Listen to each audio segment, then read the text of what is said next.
जय Hind. One search platform पे आप सभी को एक बार फिर से स्वागत है।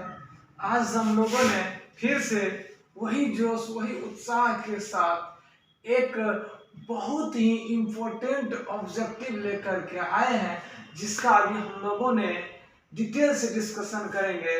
तो आइए, अपना लोग का ऑब्जेक्टिव है कि आयोडीन की कमी से कौन सा रोग होता है। ध्यान दीजिएगा, आयोडीन की कमी से कौन सा रोग होता है। यह क्वेश्चन इम्पोर्टेंट इसलिए है कि ये क्वेश्चन जो है, ये ऑब्जेक्टिव जो है, ढेर सारे कॉम्पिटिटिव एग्जाम में भी पूछा जाता है और क्लास 10th के अंतर्गत ये ऑब्जेक्टिव पूछा ही जाता है कि आयोडीन की कमी से कौन सा रोग होता है। तो ध्यान दीजिएगा, ऑप्शन ए में है हमारा घेंगा, ऑप्शन बी में है गलगंड, और ऑप्शन सी में है ग्वाइटर, और ऑप्शन डी में है इनमें से सभी।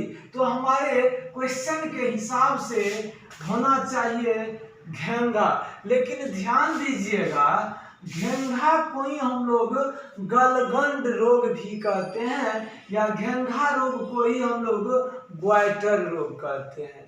इस चैनल के माध्यम से इसके कम्युनिटी बॉक्स में हमने ये क्वेश्चन दे रखा था, जिसमें ढेर सारा आंसर हमको ये देखने को मिला कि सभी लोगों ने घेंघा मतलब ऑप्शन नंबर ए टिक किया था।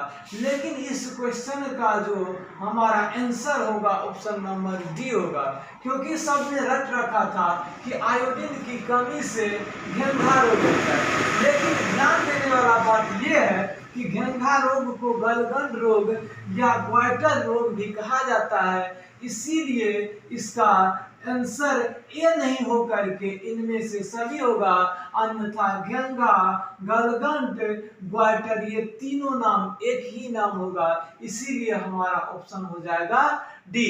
तो ध्यान से देखिएगा, आयोडीन की कमी से कौन सा रोग होता है। तो डायरेक्ट ये नहीं कि घेंघा बात, ऑप्शन देखेंगे क्या सब है। तो घेंघा भी होगा, गलगंड भी होगा, ग्वाइटर, ये तीनों एक ही नाम है, इसीलिए इसका ऑप्शन हो जाएगा ऑप्शन नंबर डी, इनमें से सभी। दो इंपॉर्टेंट नोट्स है यहाँ पर, ये भी ध्यान दीजिएगा, क्योंकि ये ज्यादातर ये रोग सब पूछा जाता है कि किसकी कमी से कौन सा रोग होता है। तो यहाँ एक नोट्स में हम लोगों ने दे रखा है कि इंसुलिन की कमी से कौन सा रोग होता है। इंसुलिन ये अग्न्याशयिक ग्रंथि से निकलने वाला एक हार्मोन है इंसुलिन, और इसकी कमी से क्या होता है तो मधुमेह, जिसको हम लोगों ने इंग्लिश में कहते डायबिटीज रोग, या नहीं तो चीनिया रोग। क्या कहते हैं? चीनिया रोग।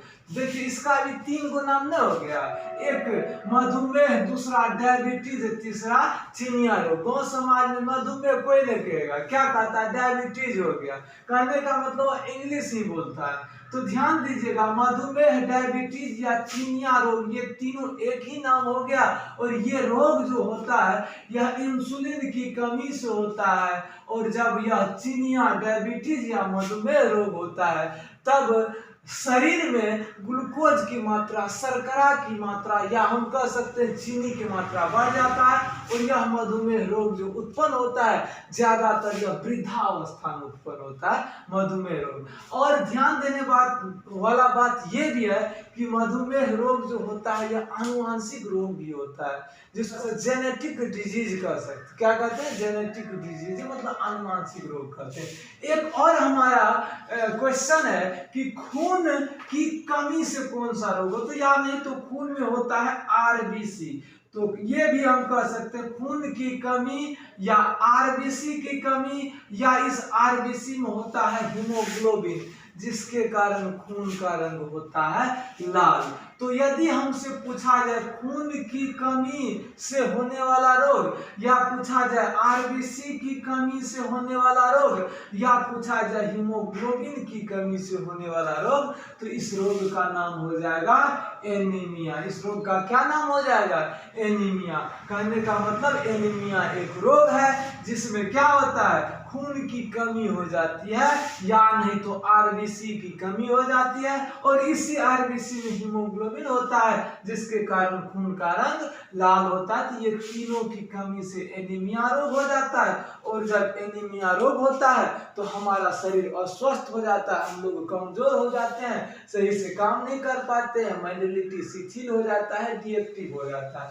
तो ये था हमारा मेन इंपॉर्टेंट ऑब्जेक्टिव। ध्यान से एक बार देखिएगा, ऑब्जेक्टिव है हमारा आयोडीन की कमी से कौन सा रोग होता है, घेंघा, गलगंड, ग्वाइटर या इनमें से सभी। तो घेंघा, गलगंड, ग्वाइटर तीनों एक ही नाम होगा, इसलिए हमारा ऑप्शन हो जाएगा ऑप्शन नंबर डी। नोट्स है, इंसुलिन की कमी से कौन सा रोग होता है, तो मधुमेह, डायबिटीज या चीनिया, ये तीनों एक ही नाम होगा। उसके बाद खून आरबीसी या हीमोग्लोबिन की कमी से कौन सा रोग होगा, तो एनीमिया होगा। तब तक के लिए बस इतना ही में ढेर सारा ऑब्जेक्टिव है। यदि आप बढ़िया से देखते हैं तो एक ही ऑब्जेक्टिव हम लेकर के आए थे, लेकिन इसी एक ऑब्जेक्टिव में ढेर सारा ऑब्जेक्टिव है। या यदि हम लोग इसको बढ़िया से गहन अध्ययन करके देखेंगे तो ढेर सारा ऑब्जेक्टिव है। इसी प्रकार से हमने फिर से नए सेशन में, नए वीडियो में लेकर के आएंगे फिर बढ़िया सा इंपॉर्टेंट ऑब्जेक्टिव। तब तक के लिए इस वीडियो में बने रहिए। धन्यवाद।